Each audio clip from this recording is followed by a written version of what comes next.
I recently came across this tweet and the grammar is not great, but the message is good. Additionally, this person works at OpenAI as a researcher. So I think the insight is valuable. We'll try to piece around the actual words to identify the message that I think is quite important, actually. Now, they say the reason interviews consist of questions from the interviewer about you, I'm assuming they're trying to say, is because you are unable to sell yourself and unable to remove all the doubts the person interviewing you has. But you can just remove your interviewer's doubts yourself and never have to compete. Right. Okay. So essentially, what this person is trying to say is you should have the agency to take the reins of an interview in a way where you can essentially direct how it goes. And this isn't anything groundbreaking or new, but just from my experience, I've helped a couple of people practice for interviews. The most recent one I did was, I think, about 2 weeks ago. And it really does just feel like most people think you just sit there and answer questions.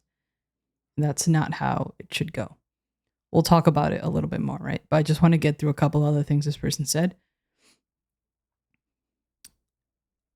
First of all, obviously, it's extremely hard for an interviewer to extract all the information they need in 1 hour. Secondly, the interviewers are not very efficient at removing every doubt they have. They might, after an interview, think, oh, but I don't know X, and reject you, right? Therefore, you need some people skills to understand exactly what the company wants to see and what doubts they have. Then you can just start removing doubt for doubt. Make sure you take up a lot of time basically to interview yourself. You can bring a short, relevant projects to show in every interview that's technically advanced, and then they provided the one that they're talking about. Agency internally and being able to think individually is extremely high value. Always give feedback on their product of ideas you've thought of. And then I think after here, the message really gets lost. But I will share the link to this. You can go and view it. But essentially, what they're trying to say is I think a lot of people who are interviewing don't really know what they're trying to get from the interview. And on top of that, you may not know what you need to showcase. Right? I think a lot of people do not do extensive research on the roles they want to do. And I know that from a fact that to this day, I get lots of questions of like, what's the difference between a cloud engineer and a DevOps engineer? When all that stuff, I understand like being able to ask questions and things like that is very important. But what's even more important and valuable is being able to simply find as much information as you can and understand it on your own. And then until you're fully stuck, that's when you go and you ask your questions, right? So it makes sense that, you sort of find a role, like a generic title, cloud engineer.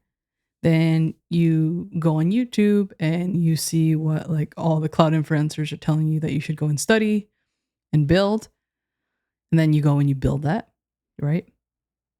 And then some miracle happens and you land a job or you land an interview. And then in an interview, you don't really know what to speak to or how to showcase yourself because you are essentially just built off of what everyone else told you to do. And there was like no additional research or agency done there, right? So what I recommend is you have to put in a lot of time really understanding what you want to do. That's step one. Just go and write down, 10 roles that you are vaguely interested in. You don't need to be passionate. You don't need to love it, breathe it, think it 24/7.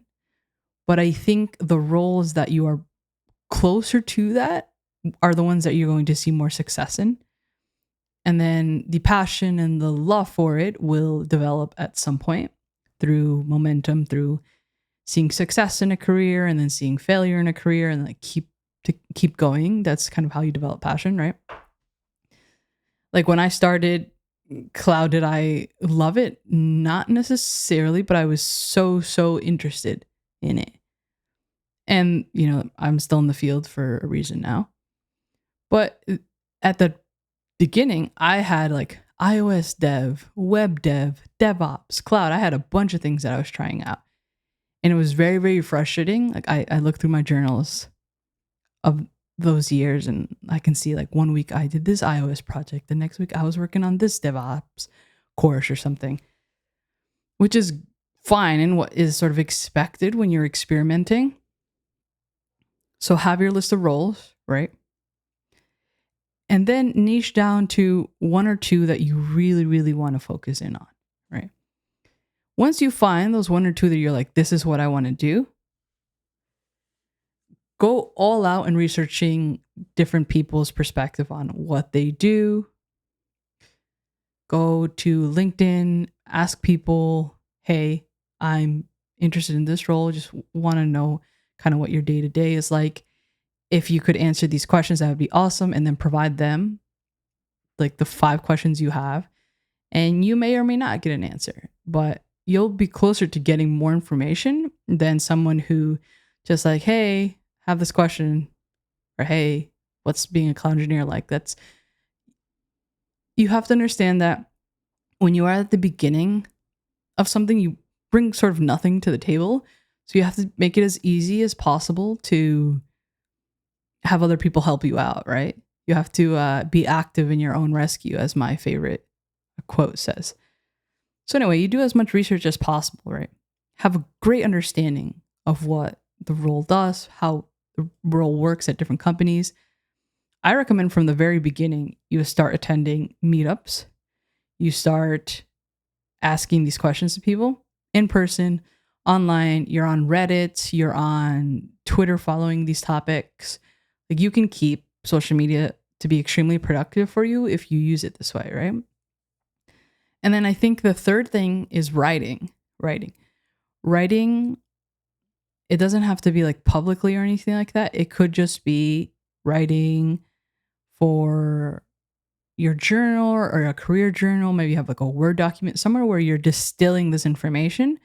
So you're actually learning. You're not just sort of passively doing this like checklist. Like I think a lot of people are taking their careers as checklists and then everyone's working off the same checklist. And then you're surprised when you get rejected, but you do nothing to stand out, right? So you have to distill what you're learning from other people, from, your own research and experience, whatever it is, right? The reason I want you to do this so early on is because you're already starting to build your people skills, your communication skills, and your networking. And you never know what kind of impression you can give off to someone. Someone might be a hiring manager at some event you go. And then, you're just this person who's eager, has a bunch of questions. And this person may just see this like, hey, that person seemed like really interested. And, I have a entry level role or something, right? That's the reality of it. I tell people this about my interview. I had a help desk experience, and then I was going in for a sysadmin role. It was kind of like a sysadmin / cloud engineer role, but it was like a really small startup that they were migrating to Azure, and it was many hats, but I do the first interview well, and then we're waiting with the hiring manager and myself. We're waiting just in between the interviews for I think the CTO to come in. And he just casually asks me like, hey, are you, reading or watching anything lately? And I told him, yeah, I'm actually reading the Phoenix Project. And he was too. And then we bonded over that. And then I was speaking to him of like how interesting I found the story and how like what actually happens. And I like how it kind of gives you like a real example of how, DevOps practices can impact a company. And we just started talking about the book, maybe, I don't know, 5-10 minutes.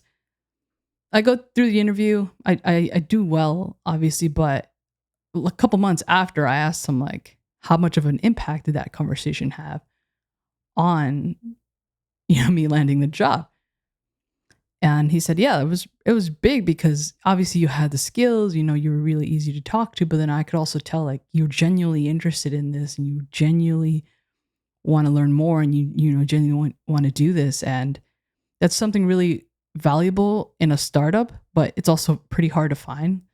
Like most people are just like relatively the same and kind of boring. These are his words, not mine. So finding someone who's, who has that was really important to us. So yeah, I say this to say it's like, what are you bringing to the table that's unique, and what kind of impression can you give, and how can you showcase that? Which leads me to the next point is you may have all the skills, you may be the, have the absolute best candidate, but if you can't speak to that, then no one's going to be able to know that. I think now more than ever, it's simpler. I'm not going to say it's easy, but it is simpler to stand out, mainly because how big of a tool social media is for people to get hired. I know 2 people in the last 4 months that have landed roles just from projects, open source projects that they've made and that they've documented on, I think, LinkedIn and Twitter. I think might have Reddit as well. Yeah. And then from my own experience, like when I was making videos on Azure Functions and then sharing them on Reddit, that's how I landed my Microsoft job. That's how I landed the people who I then was able to build rapport with and then they referred me directly to the hiring manager, like emailed them directly, not just like a referral in the career, like direct email. And that's how I landed my Microsoft job. 4+ years later, here I am. So it is about being able to showcase yourself and practicing your ability to speak to your skill set. And I think that is more easily developed when you're building something that is more unique to you versus what everyone else is doing, right? Like I know, for example, there are a lot of like listicles out there on like projects you should build, like to-do lists, like the Cloud Resume Challenge is another popular one, like a 2-tier, 3-tier web app, things like that. Which, don't get me wrong, in order to practice your skills, I think they are great. But is that what is going to make you stick out and make for a great interview? Probably not. Because, I just listed them and they sounded so generic, right? But if you build something that, one, actually leverages like the latest and greatest, which if you're building for the purposes of getting hired, I think you should do. And then 2, it solves some kind of problem that you have or that someone else has. And then 3, you've built it end to end without following any tutorials. Like from there, you're going to find a significant amount of stories that you can use to tell. So at the end of the day, an interview is nothing more than an opportunity to tell your story. And people who have great storytelling experience, that's why they do well in interviews. I tell people this all the time. Like technically, yes, I am very capable. I don't think there's a thing that I couldn't learn if I didn't put my mind to it. But I know for a fact that there are people that technically are much, much more smarter, capable. However, where I lack from a technical perspective, I make up 10-fold, 1,000-fold from the soft skill perspective, communication, from the ability to story tell, the ability to work with other people, things like that. And it's pretty difficult to see how much of an impact a soft skill makes from the outside, because most people will just tell you, you need to learn these 10 things and you have to have this certification. And that would probably make up for, I don't know, 40%, let's say 50% of what you need. But Everything else, the most difficult part of working is working with humans. So if you have better skills to work with humans, the easier it's going to be to hire you, right? And you have to keep that in mind when you're going to interview. How do you showcase that? And by having a project that you've built out of your own interest on your, personal time when you're studying, and that through and through, and that you can speak through and through, that's how you're going to be able to show it. Versus like, yeah, I built this to-do app. It, I saw a couple of tutorials and courses and thought it would be difficult, and yeah, I did it. No, come on. But if you had, for example, a personal project that, like, I'm going to use the one that I built most recently.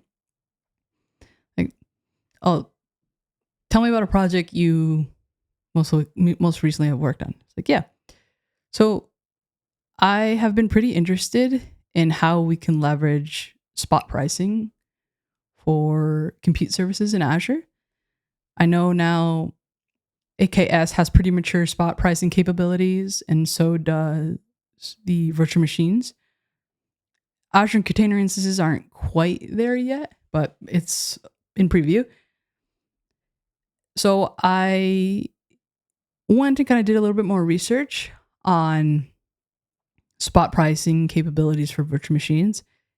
It's, in my opinion, a great offering, especially if you can architect around, like, for your workloads to be able to succeed on spot pricing.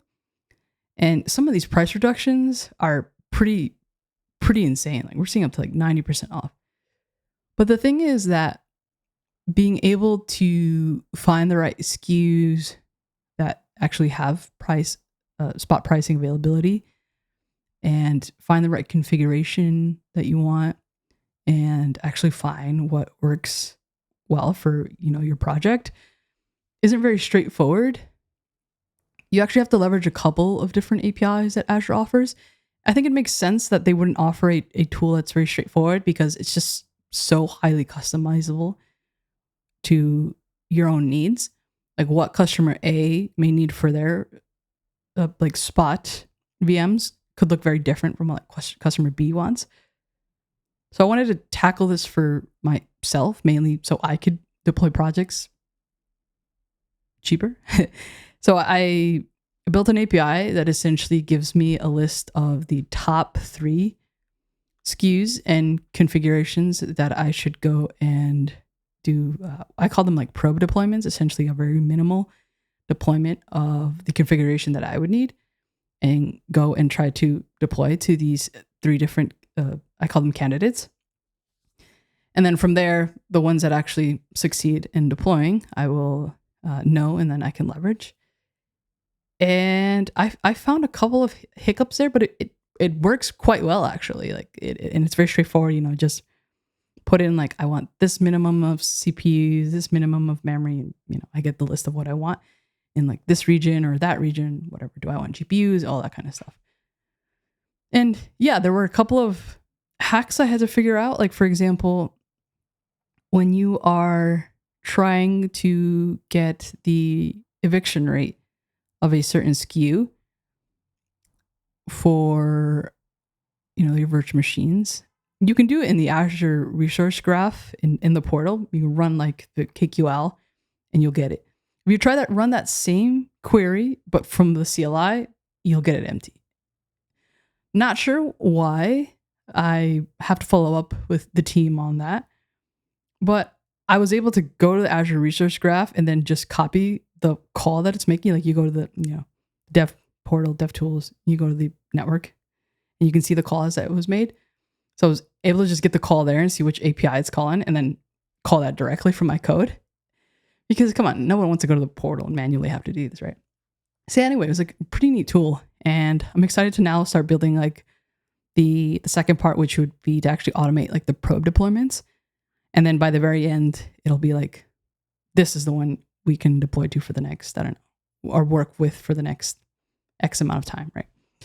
So yeah, that was the most recent project of mine. It was pretty fun, and I think it solves exactly what I need. Okay, so anyway, you get the point. That is way more interesting and way more relevant, and actually the place that I would want to work with might actually find use in this tool as well, then, speaking to something generic that you only built following what other people have told you. On top of that, on top of building something like that, finding something neat, like the only way you're going to find ideas like this is if you're just always building, always finding like the latest and greatest like news. Like, for example, I just saw this GitHub project says that there are now open source free domains for everyone, which I think is neat. Like, this isn't necessarily a project idea, but you now can get a free domain, right? And my thing is, I mentioned this, is if you're not sort of following the right resources, following the right people, you'll probably miss out from finding great opportunities. I personally try to share things that I find relevant. For example, I've been speaking about spot pricing things for a while, and perhaps you may have seen it and thought like, oh, let me look into it. Let me see if I can build something quick with it.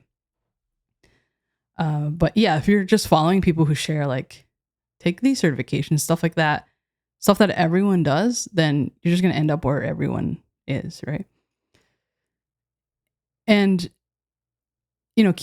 find that thing that you can build. I think I can give you some very general guidelines in terms of like, obviously working with Gen AI is all the rage, whether you're a dev, you're ops, whatever side of the tech stack you find yourself on, getting hands-on with Gen AI stuff is a must. You could build I have a couple of things. Let's actually take a look at my GitHub, and then maybe I could show you some stuff that's kind of relevant, or maybe like an idea or so. So let's take a look. Oh, Azure Terminal Copilot. I still think this is a fantastic idea. And then we can, BitNet's probably a good thing that you could probably take a look at. On top of that, we'll open this one up. That's my Spot Finder project. You can look at that if you'd like. Okay, I think we'll start with these for now. So Azure Terminal Copilot, I think a great idea would be for how you could build a CLI that takes natural language and then just performs the actions that you want to for your specific project. And I think it's cool because you can essentially make a very customizable CLI to your project needs. It doesn't have to be something that absolutely everyone could use.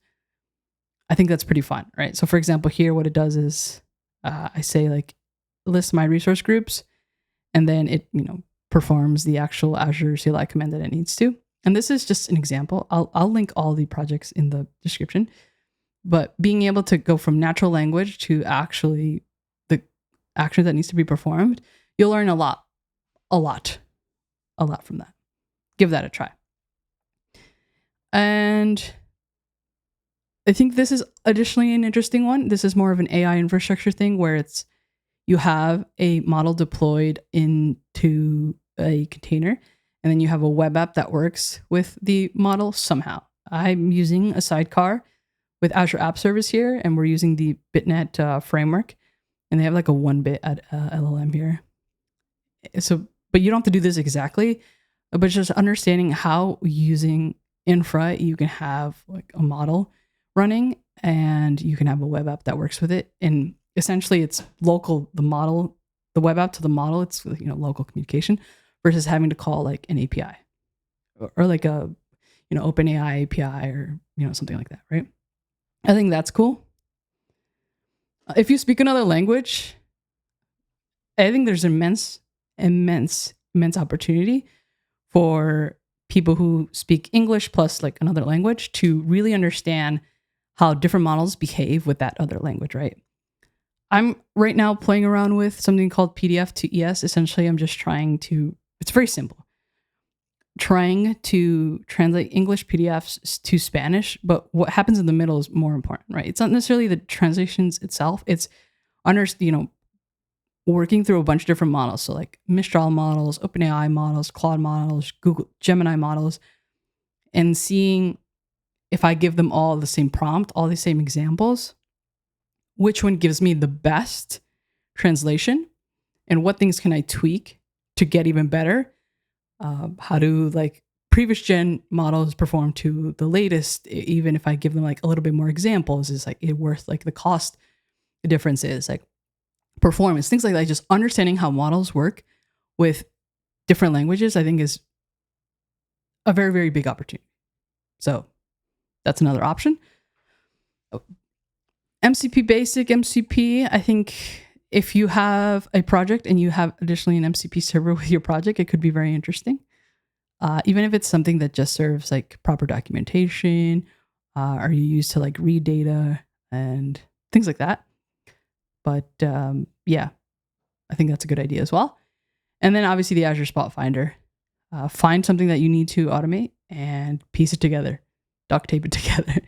And then from there, I think you can go and do a couple of talks, whether that be online. Like there's plenty of meetups that do like community talks. You go 15 minutes, go and talk about your project. That's how you can practice your interviewing skills, how you can kind of see the reaction of people and like what questions they have. And then from there, you can potentially get improvements for your project and things like that. Then you can network, people can see what you're building, what you're interested in. And maybe you don't have meetups that are local to you. You can find online ones, you can find Discord servers, you can share it on LinkedIn, things like that, right? But the goal is to just practice your storytelling, practice how you can speak to your skill sets, right? And yeah, I think that's all I had for this. It's a very hard market. I know this. I have several friends, like close friends, looking for roles. But I also have friends who are managers who kind of tell me what they're looking for, and I'm helping try to like piece together things. But it's not just about having the skills, right? That's very important. And it's not just about building. It's not just about who you are. It's all those three things together. Okay, being able to tell all those three together in a way that it's very easy for someone else to straight up know what you bring to the table. All right, that's it for this video. I will see you in the next one.